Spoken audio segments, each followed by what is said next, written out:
Bonjour et bienvenue dans votre formation instrumentation industrielle. Alors, dans cette séquence, nous allons parler du sommaire. Ok. Mais avant cela, je tiens à vous montrer un peu l'objectif de la formation. Quand vous suivez cette formation, qu'est-ce que vous allez y gagner? Quelle est vraiment la vision de cette formation? Comme on peut le lire déjà, cette formation vise à amener l'étudiant, soit l'intéressé, le participant, à devenir un instrumentiste par la meilleure théorie et les exercices. Donc la théorie, vous l'avez, vous allez commencer toujours à la voir. Les exercices, chaque fois je vais commencer à recommander, soit à vous montrer par le tutoriel comment manipuler à chaque fois qu'on a une leçon qui nécessite l'expérimentation. On aura à le faire ensemble, soit je vous recommande de le refaire. Voilà, ce sera là les exercices. Alors, quel est l'objectif? Qu'est-ce que vous allez gagner à la fin? Donc, si vous suivez cette formation, vous aurez une bonne compréhension de l'instrumentation et du monde qui nous entoure. Déjà, nous savons que l'instrumentation est dans tous les domaines de l'existence. Donc, tous les domaines, vous allez trouver l'instrumentation. Donc, partout dans le monde, dans tous les domaines, il y a l'instrumentation. Donc, vous allez le croiser partout où vous voulez aller. Donc, vous allez le comprendre et puis comprendre aussi le monde qui nous entoure. Parce que le monde qui nous entoure est fait d'instruments. Ok? Vous saurez identifier les éléments constitutifs d'un système automatisé. Donc, chaque fois que vous êtes devant un système qui est automatisé, vous n'aurez pas du mal à identifier les composants de ce système. Donc, tous les éléments qui les constituent, vous aurez la facilité de reconnaître, les identifier. Vous saurez reconnaître la partie opérative et la partie commande. Parce que, figurez-vous, dans chaque système automatisé, on a toujours une partie qui est en train de modifier l'état de la matière traitée et une autre partie qui passe en fait les ordres, donc la commande. Ok. Donc vous serez à mesure d'identifier distinctement les deux parties là, donc la partie opérative et la partie commande. C'est très important.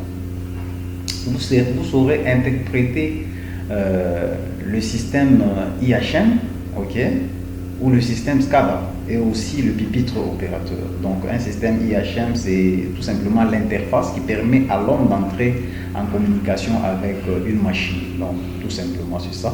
Donc vous serez à mesure de l'interpréter parce qu'il peut y avoir des symbolisations, il peut y avoir des boutons par-ci par-là, des voyants, ainsi de suite.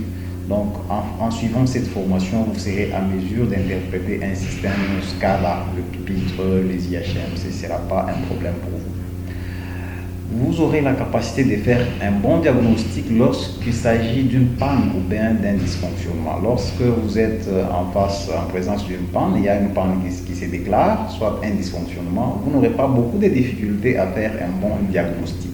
Parce que les diagnostics vous pouvez le faire, mais qui ne seront pas, ce ne sera pas un bon diagnostic. Alors, en suivant cette formation, vous avez la certitude de faire un bon diagnostic en cas de problème.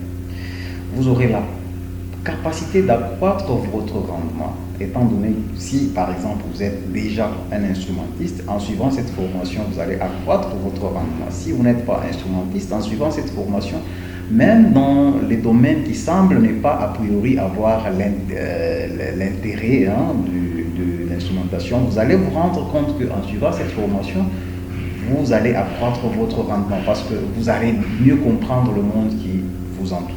Okay? Vous aurez la capacité à travailler en toute sécurité. Okay? Parce que là, c'est déjà ça, travailler, donc faire l'instrumentation, vous serez à mesure de travailler en toute sécurité. Ça va vous donner un atout, des performances afin de pouvoir identifier le danger bien avant, de raisonner en avance, être prévoyant afin d'éviter toutes les situations, les dangers en fait, voulais-je dire, et aussi de travailler d'une manière sécuritaire. Vous serez précis. Donc la précision, c'est déjà une garantie, je vous garantis que la précision sera là. vous serez prévoyant, efficace, performant, et il y a beaucoup d'avantages comme ça qui se suivent. Ok? Maintenant, en ce qui concerne les sommaires, comment est-ce que nous allons évoluer avec cette formation? Le premier chapitre va se pencher sur la définition et l'historique de l'instrumentation. On va essayer de définir, de comprendre un peu comment est-ce que l'instrumentation a évolué. Dans le second chapitre, on va parler des grandeurs physiques et des signaux en général. Donc les généralités sur tout ça, les grandeurs physiques, vous devez comprendre que toutes ces notions, ça ne sera pas réalisé dans une seule séance. Ça va nécessiter plusieurs peut-être séances pour tout un chapitre. Donc les grandeurs physiques, les signaux et j'en passe. Le troisième chapitre, on va parler de capteurs. Hein. Donc quand on comprend un capteur, c'est pour faire la mesure en fait d'une grandeur physique. Donc les capteurs, comment est-ce que les capteurs fonctionnent, leurs principes, comment est-ce qu'ils sont, et les capteurs sont construits, ainsi de suite. Le quatrième chapitre, on va parler des actionneurs. Les actionneurs sont eux qui apportent en fait un changement sur la matière d'œuvre, qui modifient en fait l'état peut-être de la matière, soit à ajouter quelque chose sur la matière d'œuvre. Donc les actionneurs. Okay? Le cinquième chapitre, on va parler des systèmes automatisés. Lorsqu'on va agencer tout ceci à un mécanisme, donc les capteurs, les actionneurs, c'est pour arriver à automatiser en fait un système, et on verra comment est-ce que ce système se compose, comment est-ce que quelles sont les parties dans un système automatisé. Bon, voilà, on parlera de tout ça dans le cinquième chapitre. Sixième chapitre, on va parler de la symbolisation industrielle et aussi du PID. Le PID ici, c'est le diagramme. Donc l'instrumentation a un langage, hein, il y a un langage propre à l'instrumentation, donc il faut le connaître et savoir l'interpréter. Donc savoir interpréter le diagramme PID tout simplement. Donc la représentation d'un système automatisé par ce chemin PID, donc Piping and Instrumentation Diagram. Voilà. Le septième chapitre, on verra tout ce qui concerne le câblage. Figurez-vous qu'on ne peut pas utiliser n'importe comment, hein, les câblages à l'instrumentation. Il y a beaucoup de normes pour les câblages, il y a beaucoup à savoir sur les câblages à l'instrumentation, on le verra. Le huitième chapitre, on va parler des automates programmables et aussi des microcontrôleurs. Donc les étudier, comment est-ce que ça fonctionne, la construction, il y en a donc combien de types d'automates. Donc il y a tout un tas de choses qu'il faut apprendre aussi sur la structure même de l'automate. Donc microcontrôleur, on verra tout ça dans ce huitième chapitre. Le neuvième chapitre va s'intéresser à la communication, donc réseau de communication et transmission des données.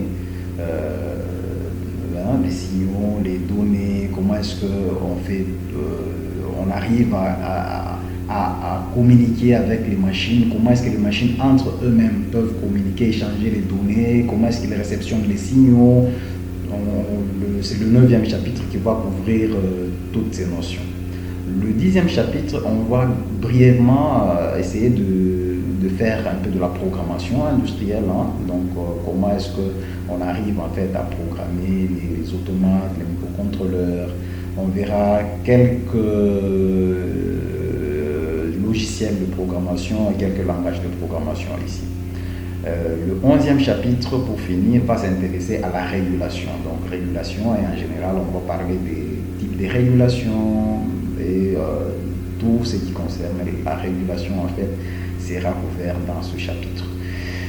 Et qu'est-ce qu'il vous faut maintenant pour bien suivre cette formation? On parle de prérequis. La plus importante, ce qui est très important, c'est d'abord d'aimer le domaine, d'aimer l'instrumentation, aimer la formation. C'est ce qui est très important. Et ensuite, on aura aussi peut-être besoin de maîtriser un peu, soit les bases simplement, hein, je parle bien des bases, les bases des mathématiques, parce que figurez-vous, dans tout ça, il y a l'intervention des notions des mathématiques, pour ne pas simplifier encore davantage, dire les calculs, hein. Donc juste les bases des mathématiques, les bases de la physique élémentaire, hein, donc juste des simples notions d'électricité, juste les bases de l'électronique informatique. Surtout aussi les langues, ici j'insiste sur l'anglais, parce qu'en instrumentation, l'anglais est vraiment recommandé, tout simplement.